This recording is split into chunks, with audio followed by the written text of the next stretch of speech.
All right, so I would like to introduce Mr. Bayo to us.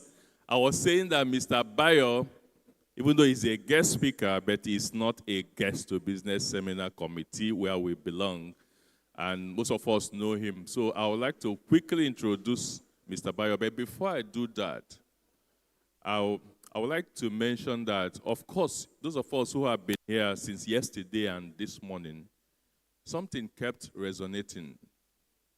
Difficult times, trying times, volatile times.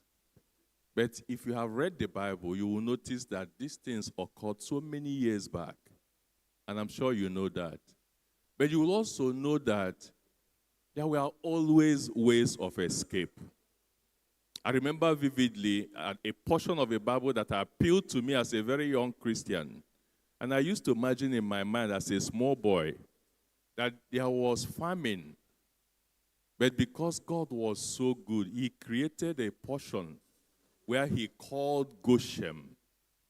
And in this place God called Goshen, the people were well provided for. And growing up as a business person, I always known that as a Christian, there will always be Goshen. And I don't know what you believe.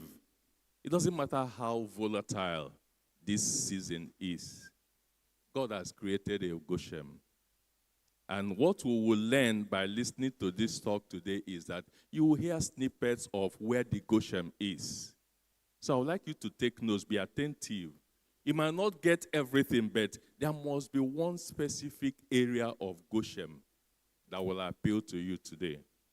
And then at the end of this meeting, I'm sure you will know what to do with them. And this season will pass.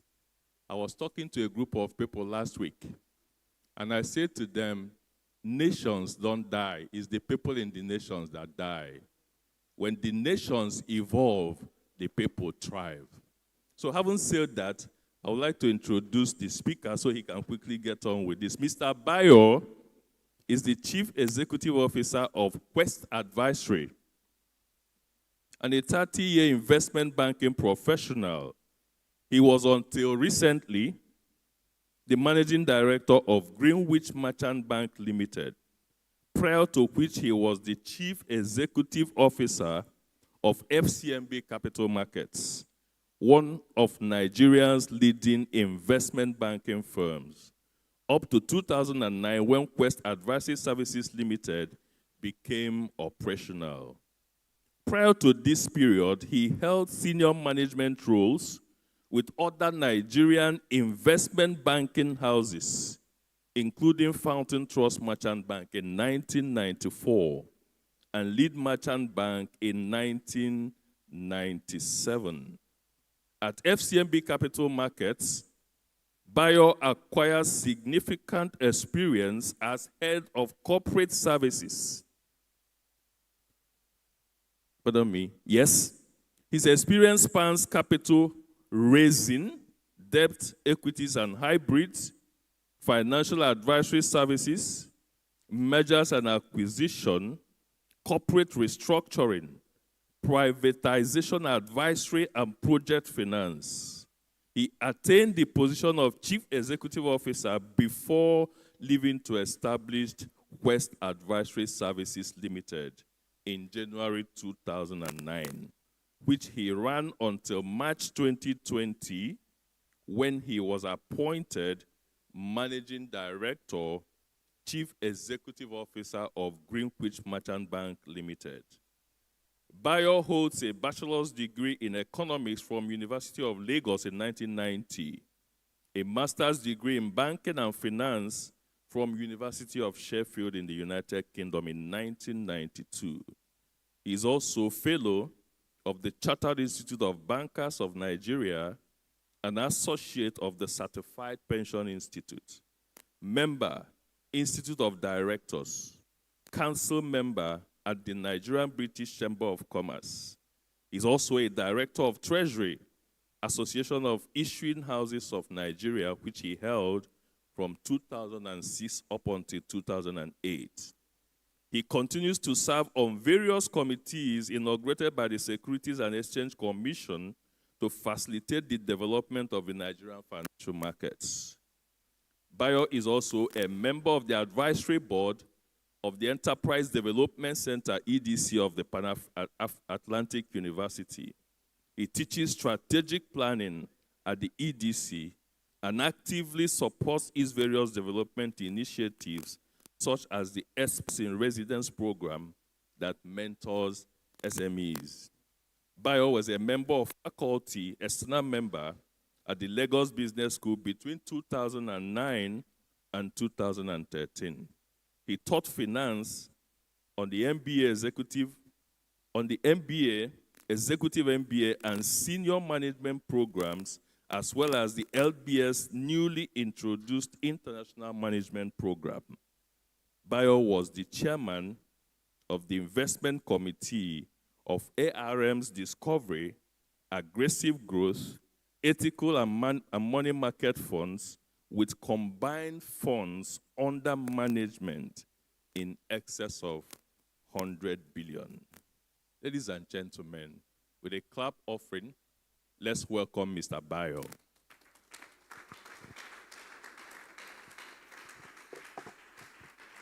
you very much, sir. Good afternoon. Good afternoon, and thank you very, very much.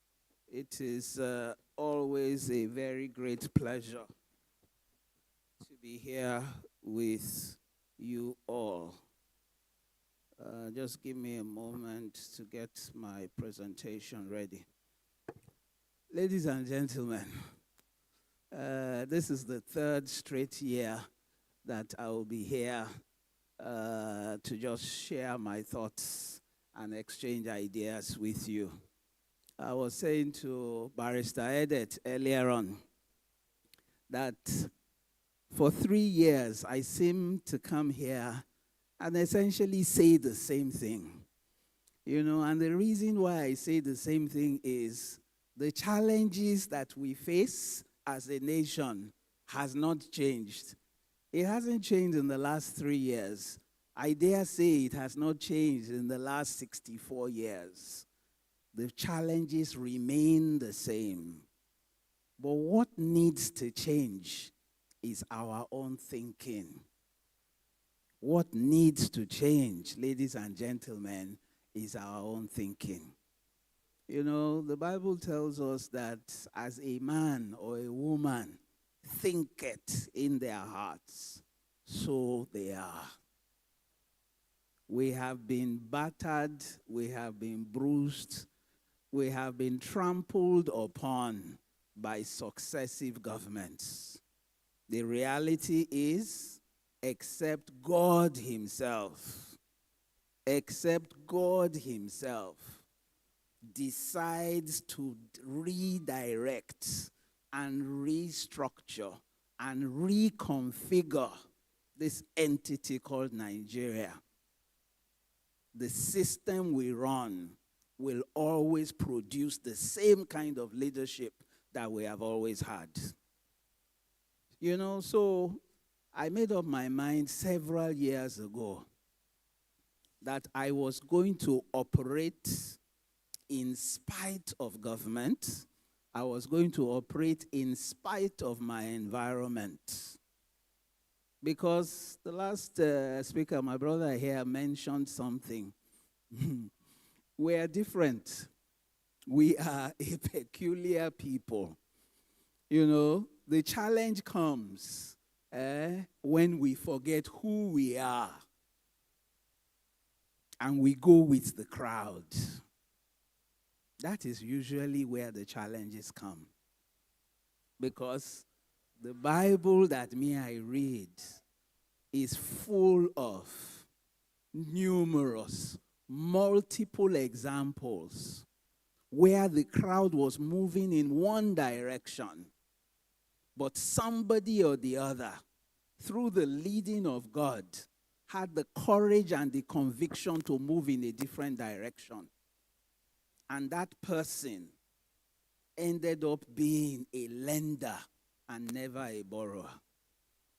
So, ladies and gentlemen, I think today, by all means, you know, the assignment and the instruction Augustine Edet and my chairman gave me was that I should talk about the economic realities. Yes, I will talk about that.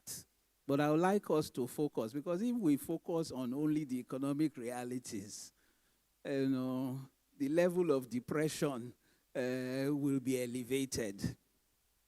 Because honestly, nothing I am going to tell you is new. A lot of people in this room will remember when 21 naira, when I was in university, 21 naira, I had a Peugeot 505. 21 naira was a full tank in a Peugeot 505. This was just not far away, because there are a lot of people who are my seniors in this room. When I was in university, it was between 1986 and 1990. I was buying petrol for my car, 21 naira for a full tank. Today, the mobile petrol station beside us here is selling petrol in excess of 1,000 naira for 1 liter. So nothing has changed. People will tell you when they used to board Nigerian Airways to travel to London, and the ticket was maybe 4 naira or 5 naira. So the soldiers will come and the soldiers will go, but the barracks, we are the barracks. So it is time to do things differently. And that really is what I'm focusing on. I'm just trying to kill some time, because they're trying to set up how to control my presentation. So I will dive into it very shortly. But the focus today, really, I will talk about the reality, because we need information. And it is through having information and knowledge that we can make certain decisions. But I'm going to be focusing on what we can do to thrive even in this season where challenges exist. Okay. All right, so I will carry on with my presentation. Hopefully, the control element will join. And I would also, I have shared my presentation, so ultimately it will be circulated to everybody. Okay, it looks like we're moving. All right, can I have the table of contents, please? Next slide, please. So, ladies and gentlemen, I will try and run through items 1 to 3 very, very quickly, because this is information that is publicly available, right? It is publicly available information. And to be honest, it makes for rather depressing reading, because between the time Augustine and I were talking about this, and he was asking me how far with my presentation, at the time I was writing that presentation, petrol was 600 and something naira. By the time I finished and sent it to him yesterday, it had become another thing. In the space of 3 days. You know that in the month of July, for the first time in 20 months, inflation rate reduced. It decelerated for the first time in 20 months in the month of July. Food inflation dropped marginally, but at least it dropped. So we were starting to see the beginnings of a turnaround and a movement in the right direction. And all of those gains have been wiped out completely by that singular action. I went into a supermarket a few days ago. I literally caused a scene in the supermarket. Don't tell my wife, I wanted to buy, I just had a craving for sugar. So my daughter has this drink that she loves, Canada Dry Ginger Ale. So I just had a revelation about Canada Dry Ginger Ale. And I sent my driver to the supermarket. And my driver went. And he came back and said, they don't have. I said, I was at this supermarket a week ago. I bought it. Oh, yeah, let's enter the car and go back. And we got to the place. And I took him to the place. Look at what you said we don't have. And I gave him my card, and I said, bye. I went back to the car because I had a call coming through. Then I saw an alert hit my account. And I looked at the alert, and it was 13,300 naira. And what I asked my driver to buy was 4 cans of ginger ale and 1 pack of plantain chips. How can that be 13,300 naira? So I walked into the place. He came into the car. So I looked at it. I asked for 4 cans, but I looked at the receipt when he came because I wanted to investigate. What is it that cost 13,300? I saw that they billed me for 5 cans. So I saw, this is a mistake. You bought 4. So we went on the inside. And they told me 1 can of ginger ale was sold at 1,800 naira. 5 cans, 9,000 naira. I said, I bought this thing last week. It was probably 700 and something naira. I said, what happened between last week and 1 week after? Did the naira depreciate that I wasn't aware of? But ladies and gentlemen, that is symptomatic of where and how low our economy has sunk. Because it has become free for all. People act with impunity because our policy framework, our leadership structure has failed. So, ladies and gentlemen, I'll move very quickly through items 1 to 3. Then I would really like for us to spend a bit of time on item 4. And I'll be very, very happy for us to have some kind of an interactive session because I have put together some ideas on some of the things that I think we as a people, as a fellowship, we need to focus on. I've said this thing here before, and I will repeat it again. The God that we serve, he neither slumbers nor sleeps.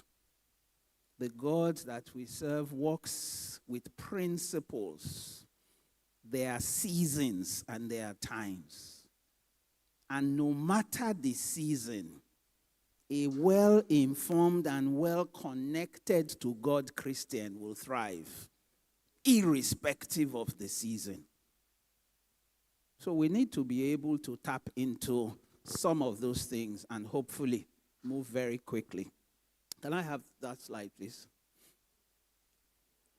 So I'll just spend 30 seconds or 1 minute on this. Ladies and gentlemen, what this is showing us is Nigeria is not an island. We are not isolated. Yes, our leaders have failed and continue to fail us. But we belong to a global community. Economies all over the world are struggling. Economies all over the world are struggling. There is a cost of living crisis happening in every Western nation of the world today. Poverty levels are unprecedented. Homelessness. You walk on the streets of LA, the streets of New York, the streets of London. You will see poverty that is similar to the type that you see on the streets of Lagos. Maybe not to the extent of our own, but there is poverty all over the world. And part of the reason is the interconnectedness of the world. So for us as Christians, we must be knowledgeable about what is happening in other parts of the world, because it has a direct impact on the Nigerian economy and by extension on your own personal economy. So please, if you study economic systems and patterns, things repeat themselves regularly. When there is a downturn in the Western world, it is a matter of time before it crystallizes in Nigeria. So if you look around now, we're starting to see the tapering of that downturn. The Western economies are about to start their own turnaround, which means that for people in this room, there are certain investment decisions you need to start making now. In the Western world, interest rates are starting to come down. The housing industry, which is a barometer of the economic health of a lot of these nations, there is renewed interest in the housing sector. So we need to be mindful of what is going on and how it will impact on Nigeria. Let's go to the next slide. I'll try and move very quickly. I'm sorry you can't quite see this very well, but this is talking largely about a lot of the consequential elections that have taken place in the Western world this year. And there are still maybe two more. I think maybe Canada and the US in November. So there are two more elections that are coming. Whoever gets into the White House on the 5th or the 4th of November, that decision affects Nigeria. That decision affects everybody in this room. Somebody in the room, somebody showed me a video about a so-called man of God that was castigating and describing certain people as demons for supporting a particular political party. That is how low the world has sunk.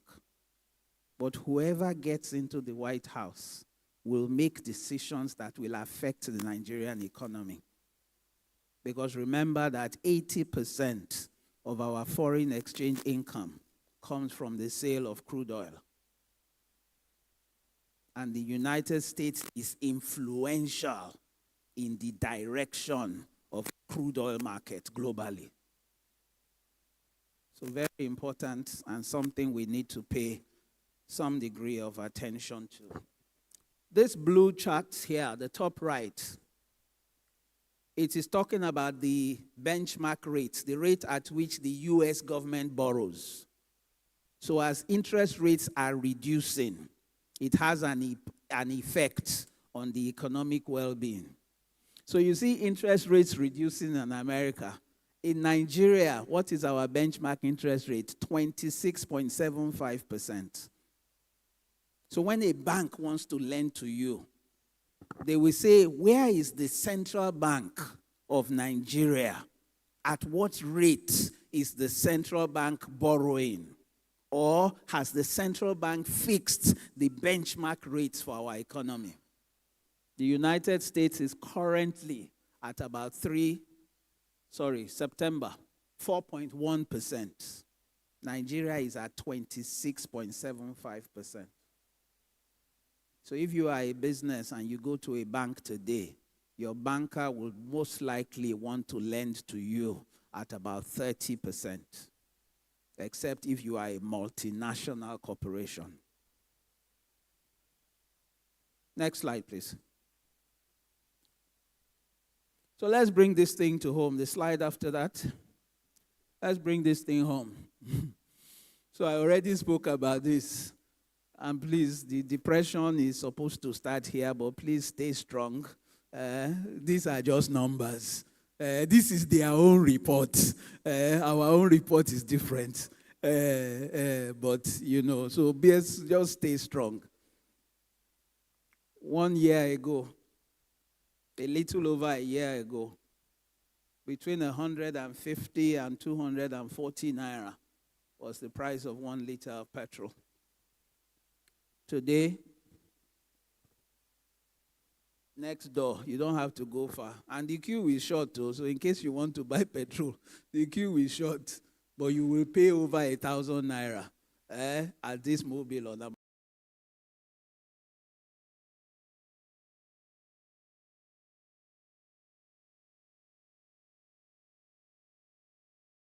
To my on this other side, you have the exchange rate. This thing was actually 380 naira in 2022. 380 naira, you bought $1 in 2022. Close of business on Friday, it was 1,639 naira to one United States dollar. Ridiculous. And this is a country that is import dependent. So you see why inflation is at 33.5%.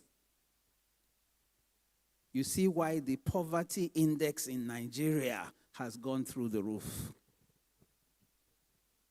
So this, ladies and gentlemen, now, I don't think anything here came to us as a surprise. That our currency was overvalued. Overvalued because we were not and still are not a producing and productive economy. That's the only reason. If we expand our production base, our economy becomes more robust. We manufacture more. We create more value addition. We sell value-added products and services. We earn more money. Our currency appreciates. That's the way it works. But in Nigeria, for the last 50-something years since we discovered oil, our exchange rate is determined 100% by what happens to the price of crude oil. And the same crude oil now has come back to bite us. Because when crude oil prices go up, on one part we are celebrating because we are earning more dollars. On the other hand, we are crying because we are taking our newly earned additional dollars and we are giving it to the refineries in Europe to buy petrol from them. Then one fellow called Aliko borrowed $20 billion. Large, okay, not all. That was the cost of the project. Debt was easily 70% of that. So call it $14 to $15 billion. And finally, the much maligned refinery was finally moving towards production. Then somebody somewhere woke up one day, just when we wanted to solve, at least to a large extent, our supply issues. You see, we have to pray very hard because there are some forces that just want to keep this country on its knees. They are forces. And it is purely about economic interest, personal interest. How can we have a $20 billion refinery that the state has a 7% equity interest in, and an organ of the same state comes out and says this refinery is producing substandard products? I've never seen this kind of thing before. But in Nigeria, anything and everything happens. But suddenly, the matter has settled. Nobody is talking about substandard. Because the man they were aligning, he shouted. He shouted and did not stop shouting. Next slide, please.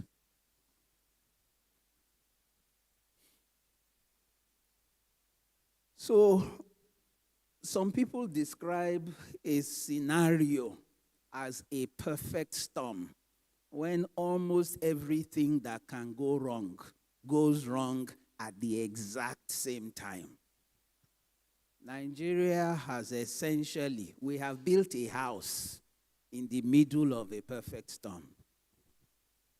Because a lot of the things that have happened in Nigeria for decades would have brought other nations to their knees, would have destroyed them outrightly.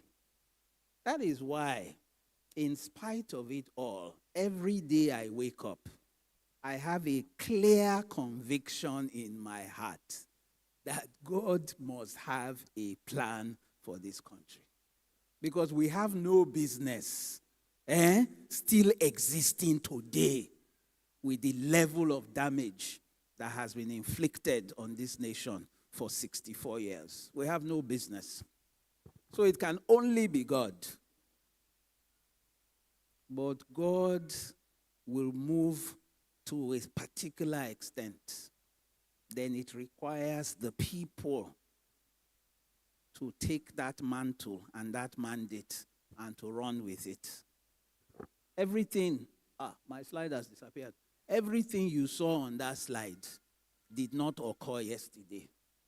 It has been around. It has been with us for decades. Let me list them. They said our economy is growing. At the last quarter, the National Bureau of Statistics said we achieved a gross domestic product, GDP growth of 3.2%. The government says that we want to have a $1 trillion economy in 6 years' time. For us to achieve a $1 trillion economy in 6 years' time, our economy should be growing at 12 to 15% per annum per year. We're at 3 point something. Population growth rate in Nigeria is higher than the rate at which our economy is growing. So we are manufacturing more children quicker than our economy is growing. So that is why today, 103 million Nigerians are in multi-dimensional poverty. That's the highest level of poverty that exists. And that figure goes up if you water down that definition a little bit. How many Nigerians survive on or earn up to $2 a day? You have taken away 80% of the Nigerian population. Those are the poverty indicators. So that is why moving from your house from one place to the other, you are constantly looking around yourself because there is so much hunger and poverty in the land. So that's what the second point was talking about. The people that have a lot more. The people that don't have, even the little they don't have has been taken from them. So those are the issues, fellow Nigerians. But don't worry, everybody is sober now. I promise, I was afraid that these statistics will depress you. But it's okay. It's okay. We will move to the more interesting parts very soon. Next slide, please. You know, when you get home, please take your time, because I'm running through a lot of stuff here, but I would really like for you to spend some time to actually go through this presentation closely. You know, because one of the ways to turn this our nation around is by first and foremost having clarity about where we are, how bad things are, and what potentially are the opportunities. Because in every economic downturn, there are significant opportunities. Every single one. Yeah? So that's why people talk about, are you seeing the glass as half full, or you are seeing the glass as half empty? This thing here represents the blueprint for turning around the Nigerian economy. This thing here, there is no part of it that is new. These recommendations here have been given to every successive government for over 60 years. So it is not the solution to transforming this nation or the nation's economy. It is not rocket science. The things to do, very, very well known. But they are not done because self has been elevated above the collective. That's the only reason. So, but please look at it in your own space and your own time. Next slide, please.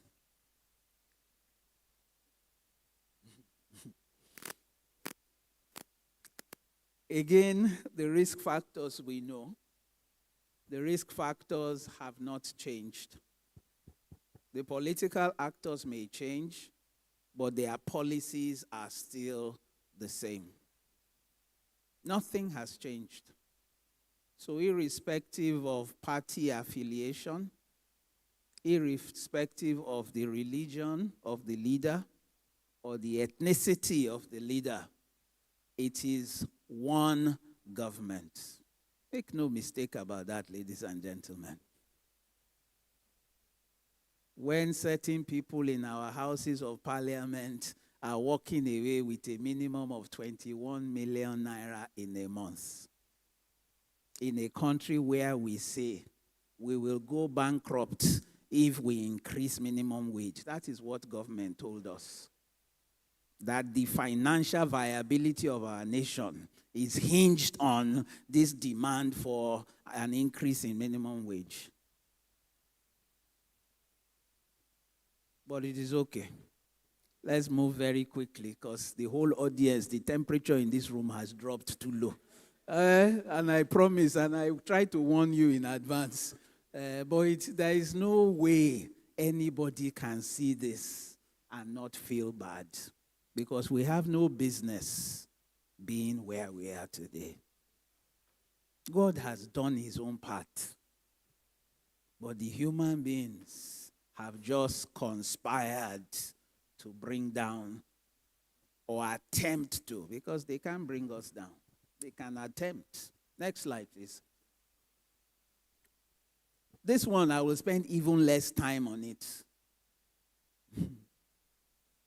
Because from the day I started tracking this data, and I've been tracking this data for more than 10 years, more than 10 years. There has been no time, none, and go and check. This is publicly available information.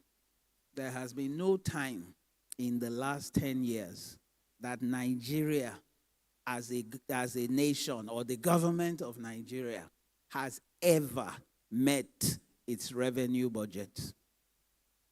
Not once in 10 years. But in all of those 10 years, we have always met or exceeded our expenditure budget without fail. If mistakenly you have surplus money, as the year is running to an end, you will conjure and manufacture things to spend that money on. Now, if your expenditure is increasing, but your revenue is decreasing, the money can only come from one place. You are borrowing massively. Today, from 2007, when was the debt write-off? 2005? 4? In 2004, we had brought our national debt down to $12 billion. Because there was an $18 billion write-off. Today, that figure is in excess of $110 billion. And you ask yourself, where did this new borrowing, where was it spent?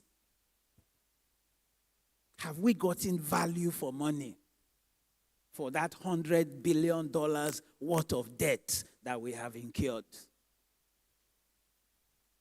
About 70% of our revenues today goes towards servicing a debt, the proceeds from which we are scrambling to find. Haba. So in this kind of gathering, we must collectively find the wisdom of God, have clarity about the things that we need to do individually and collectively. But as always, every time there is a gathering like such, we have to keep praying for this nation, Nigeria, for it to be extricated from the claws of the people who have held it down for so long. These people will not release this thing. They have no incentive to release it. And that is why the pattern never changes, irrespective of who the leadership is. At federal, state, local government level, same pattern. So I will not go into the details of the budget, because this is just something that government does. They are not interested in what this should be a contract between the government and the people. But there is no sincerity behind any budget. And I'm not pointing my hands towards any government. I'm saying all of them for 60-something years. It's the same pattern. So let's move on and create our own budget. Full gospel, businessmen, international budget 2025. That's what we should be planning to craft here, our own budget. Next slide, please. Next slide. Anything budget, I am on strike. I'm not talking about budget again. I thought I should share this with you, because I was reading something earlier today, and the person was, I think it was the back page of one newspaper in the course of this week, maybe yesterday, and they were talking about all of the focus on the failures of the federal government, forgetting that we have 36 subnationals that we should also be focusing on in terms of what they are doing, or most especially what they are failing to do. So just focus on this side. Yeah? This side speaks to actual budgets budget versus actual performance. So you can see the variance. That's why I said I was tired of talking about budget. Because what we saw or have seen at the federal level is the exact same thing at the state level. Zero implementation or commitment to implementation. We think that federal government finances are opaque. At the subnational levels, it is worse, because nobody is holding the governors to account. Nobody. So maybe one of the things that has to come out of this, our annual engagements, is there has to be a plan of action. I think we as Christians have left political power to people who are undeserving of it for too long. And the politics impacts on the economic. So if we are talking about economic this and that till we are blue in the face, if we don't consciously attempt as a community to fix the political challenges, they will be throwing out economic policies that are detrimental to the people. Next slide. All right. So I'm going to spend the next 5 minutes and I'll be done. I'm going to spend the next 5 minutes talking about some sectors.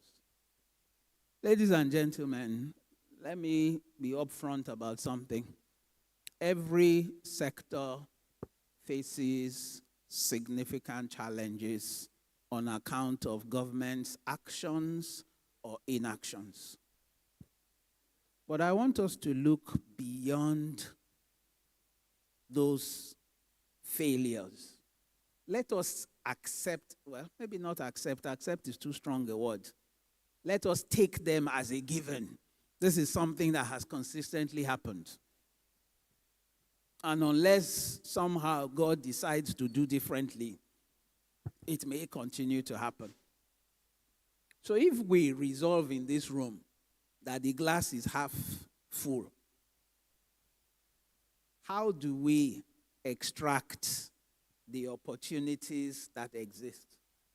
Because, I spoke about the needs for us to be more active in the political space. But it is like a chicken and an egg. Before you can get political power, you must have economic power. So, the community of Christians have to have economic power so that you can then influence the politics and put the right people in the right places so that the policies that come out of the public sector will now align with the growth aspirations. So my own personal crusade, which I have been on in various forms for as long as I can remember, is to support Christians achieve economic power. So one of the things, or what you will see behind me, just kind of highlights some sectors. But again, I will talk about this in general terms. My very last slide is where I'm in a hurry to get to, because that is the one that affects everybody on an individual level. And from there, you can transmit that towards your organization and build that economic power base that we spoke about. Then we can achieve or challenge for political power. So let's even go there quickly. Can we go to the next slide? Go to the next slide, please. Next one. And the last, go to the next one. All right, so ladies and gentlemen, this is where I will park. And this is the reason why I came here today. Every other thing that I've said, that's information that is essentially public information. This is what I want everybody to take away from today's session. And this speaks to my earlier point about the need to develop economic power. And from there, we start moving towards wresting political power from the people who have misused it for such a long time. Ladies and gentlemen, by God's grace, God keeping us, and subject to my chairman and other executives of Southwest 7 inviting me to come here next year. By God's grace, the assignment I want to give everybody is that this thing you have before you, you must run with this thing. This thing that you have before you, you must run with it. So that when we come next year, we will, I will be asking some exam questions. Ecclesiastes 11:4. He that observeth the wind shall not sow. He that regardeth the clouds shall not reap. Ladies and gentlemen, whatever they are doing in Abuja or in every state capital of the Federation that we have no direct control over, let them continue doing it. We will meet them in the place of prayer. But for us as individuals, what are the practical things we can do to expand our own personal economies? Because once the Christian, it is not by accident that of the richest people 10 richest people in the world, I don't think one of them is a Christian. Because if one or two or three of them were Christians, the Christian knows what to do with money. We have a mandate and an injunction from God. So we need to do this thing for ourselves, but for the sheep that God has asked us to look after. For the people that are sick, for the people that are poor. So this thing goes beyond you and your personal economy. Well, let's even start from there. So number one, for the near term, our currency will underperform compared to convertible currency. What is convertible currency? The United States dollar, the Great British pound, the German mark. For the near term, and that can be a couple of years, our currency will underperform, except something dramatic happens. So it therefore means it makes sense for you to redirect a lot of your investing activity into convertible currency denominated assets. The federal government of Nigeria just raised $500 million, a dollar bond, paying 9.75%. There may be one or two people in this room that has money that has sat in a domiciliary account earning zero for some time. Yeah? That bond issuance was oversubscribed. So, we need to be deliberate. If you have 10 naira, 100 naira, 100,000 naira, you must be deliberate about what portion you hold in the national currency, remembering that every naira you have, from the day you put it in your bank account, the value has reduced by almost 40% because of inflation. And because of the volatility in your currency, even that 40% will increase.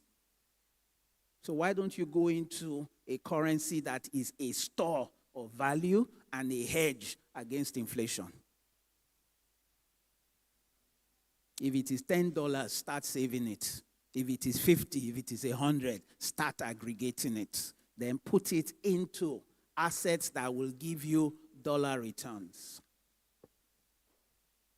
Number one. So you can either buy securities issued by the federal government, like this one I just spoke to you about, or there are a number of companies. So if government raised money at 9.75% interest rate, it means that there will be companies that will go out to raise dollar. And because they are, in quotes, riskier than government, they will have to offer you a higher interest rate. So there will be some good quality companies that will issue bonds and offer you 11%. We must be deliberate. It doesn't matter the size. It doesn't matter if it is $5 you have. What is important is consistently be aggregating it. You know, it is the law of compounding. A small amount on a regular basis translates into significant wealth in the long term. Number two, treasury bills and bonds, again, issued by government. In theory, again, risk-free. You know that if the federal government is borrowing from you today for 5 years, they will pay you an interest rate of 20% per annum. 5-year bond. If you lend money to the government for a shorter period, 180 days, 270 days, there was an auction last week. They will pay you, I think, about 21 or 22%. On the secondary market, sometimes it goes as high as 28%. Some of us in this room today have money sitting in current account in the bank. You are actually losing money because by the time you withdraw your money, prices have moved up in the market. So you have lost money by keeping it in idle in your bank. Some of us have fixed deposits and the bank is paying you 4% when you have a risk-free investment that can give you 20-something%. So pull the money out of there, put it into this. Number three, stocks and shares. As upside down as the Nigerian economy is, The Nigerian stock market returned about 50% last year. It was one of the highest performing stock markets in the entire world. Year to date, our stock market has done almost 35%. Haba. So we as Christians, we must take practical steps. God has said, seek wisdom, seek knowledge, seek understanding. Those are the things that will give you that power to make wealth. If you don't activate those, this one I'm talking about will not happen. Number 4, real property. Lagos State government. The governor is in China, or maybe he's back now. He just signed a contract, somebody, to build the green railway line. And it is supposed to be on the Lekki corridor to complement the blue line that goes to Mile 2 and the red line that goes to Agege, other side. Do you know that along that pathway of this infrastructure are economic corridors? The federal government wants to do Lagos to Kano Railway. That railway has passed through Abeokuta, it has passed through Ibadan, and it is going up. There are economic clusters around the terminal areas. Go and find out. Since those developments started, the value of land in those areas have gone up by more than 50%. So somebody here should be saying, where is the next new road that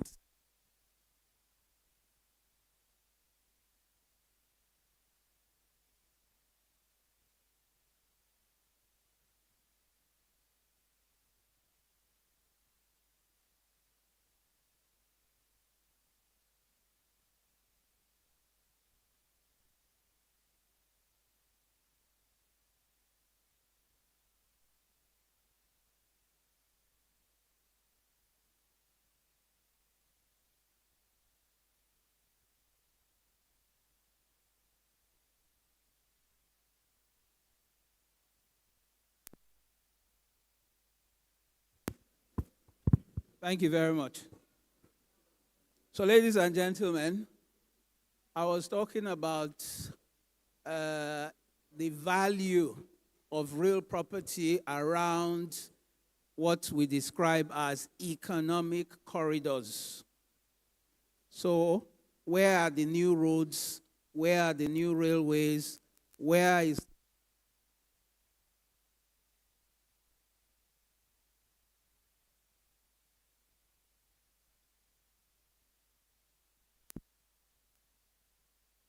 I want all the women to come so they can hear what I'm saying.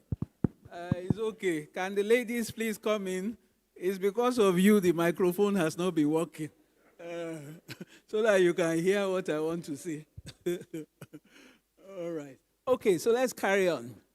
So I said it is important for us to look for landed assets. Now, some of you may say, but it will cost too much. I don't have the money, this and that and the other. That is why you are in a community.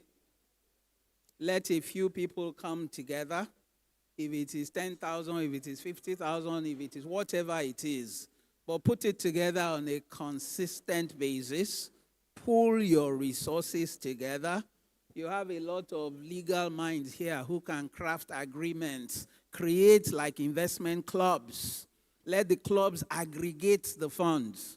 When you hear the federal government wants to do a railway going somewhere, before the railway gets there, go and buy land in that economic axis and watch and see the value of those assets appreciate. Landed property over the long term will give you an even better return than financial assets. All over the world is a proven fact. As a matter of fact, in the UK, they say every 10 years, property prices double. Every 10 years. In Nigeria, probably the same, probably higher. The next one. Okay, so I spoke about So roads, railways, ferries, then there is something called the special economic zones. The Nigerian government with the African Development Bank and one or two international development finance agencies have received a lot of money to develop what they call special economic zones. You better buy land around those. The people that bought land close to Dangote's refinery 10 years ago, go and ask them the kind of capital appreciation they have enjoyed on their land when that place was just bush.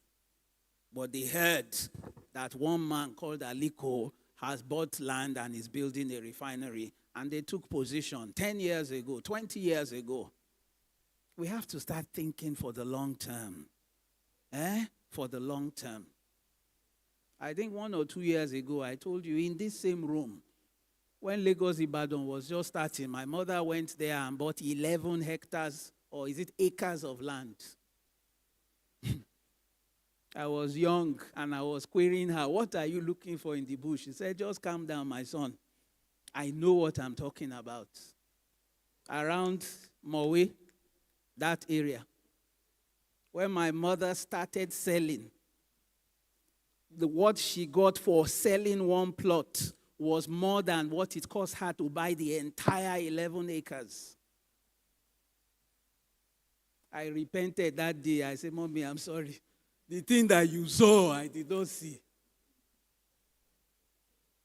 So these are practical things we can do immediately with whatever you have. Just start. Number 4, joint ventures. Inside of this room, you have diverse skill sets, expertise in different sectors. Let people come together, pool their intellectual capital together, establish franchises, establish businesses. All these things we're talking about, they must be done strictly in conformity with the law. Don't say because we are all Christians, agreements are not necessary. Sorry. We will do it properly. So that from day one, we know that we are running or we are attempting to build serious-minded institutions that will outlive us and become a legacy that we give to those who are coming behind us. Yeah? Investment clubs are spoken about. There's this thing they call intervention funds. You know, they've given it a bad name because it has been abused in the past. But there are still a number of credible institutions today that are still providing long-term capital at decent pricing.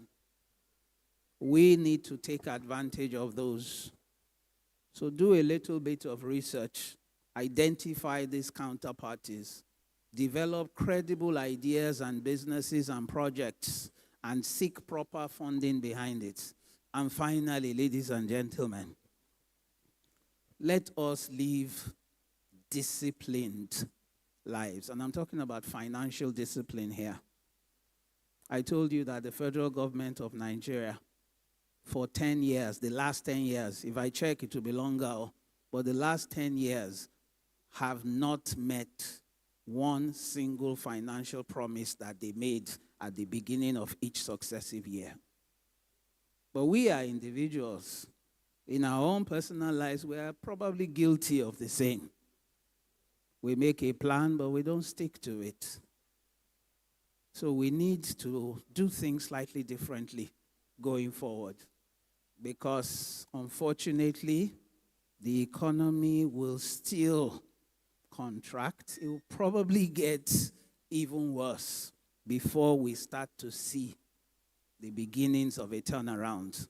But the turnaround will only come from the economic activity that we, the sum of the parts. So when I showed you GDP figures, just GDP figures talk about the productivity of everybody in this room. So it's not somebody else that must do it. If we all improve our productivity, then the area in which we live, economic activity has been boosted. Employment is generated. People can pay for medical bills, can send their children to school, and you are building an ecosystem. So we need to cut down on expenses. People will say, I don't have enough, so how can you even tell me to cut what is not enough? It's a mindset, ladies and gentlemen. If you earn 100 naira and you cannot save 1 naira, if you earn 10 million naira, you will still struggle to save because you don't have that discipline, or you have not instilled in yourself that mindset and that discipline. Healthcare, they say, is one of the largest expenditure that the average Nigerian incurs. But go and check the number of Nigerians that have subscribed to health insurance. 9%. 9% of Nigerians. It means that 91% of Nigerians spend on an ad hoc basis. I fall ill today, I find money, I pay my bills. I borrow money, I pay my bills. Meanwhile, if you buy a 12-month health insurance policy, 50-something thousand divided by 12, 4,000 something a month, you have decent medical cover. That is part of the wastefulness. We may not think about it or be conscious about it, but that's one of the ways. Yeah? Health insurance, personal insurance. We're all Christians. We pray that our house will not catch fire. But some houses will catch fire. Insurance. Insure all your assets. Spend only on essentials. Save and invest any excess.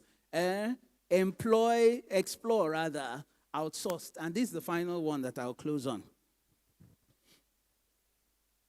There are multiple ways Nigerians that have certain skills, certain expertise, certain knowledge can live and work in Nigeria, but can provide service or services to companies outside of Nigeria and earn foreign exchange. As the Naira continues to struggle against convertible currency, it makes sense for you to diversify your income so you are not earning only Naira.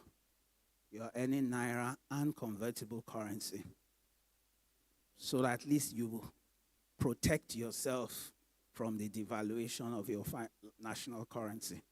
So, ladies and gentlemen, this is my charge to you. I am hoping and praying that God sparing us, we gather again in this same place next year, and I can walk into the room and challenge a few people that of these 1, 2, 3, 4, 5, 6, 7 things that I've listed here, how many have you run with? What is the outcome? If you do this, if you commit to doing this, commit it into God's hands and walk towards it day and night, you will see a remarkable change, even in as little as 12 months. Thank you very much, everyone.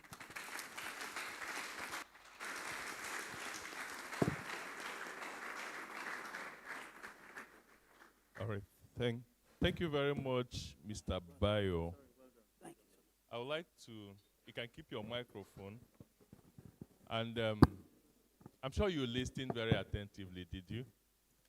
I told you when we started that as you listen, you will get nuggets.